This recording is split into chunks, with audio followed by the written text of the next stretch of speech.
નમસ્કાર મિત્રો, આજે આપણે આપણી યુટ્યુબ ચેનલમાં આવકના પ્રમાણપત્ર અંગેના પુરાવા વિશે માહિતી મેળવીશું કે આવકનું પ્રમાણપત્ર જ્યારે કઢાવવાનું હોય અને જે દસ્તાવેજી પુરાવાની આપણે જરૂર પડતી હોય તો એમાં એ છે કે જે આવકના પુરાવા માટેનું જે નિયત નમૂનામાં જે ફોર્મ છે એ અરજી ફોર્મ તમારે ભરીને આપવાનું છે.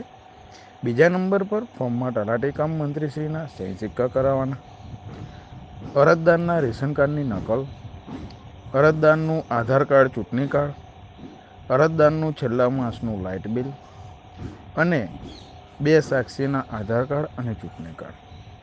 અરજદાર જો ખેતીની જમીન ધારણ કરતા હોય તો તે જમીનની 7/12 અને 8 આનાની નકલ, અરજદાર નોકરી કરતા હોય તો પગાર સ્લીપ અને ઇન્કમ ટેક્સ રિટર્ન.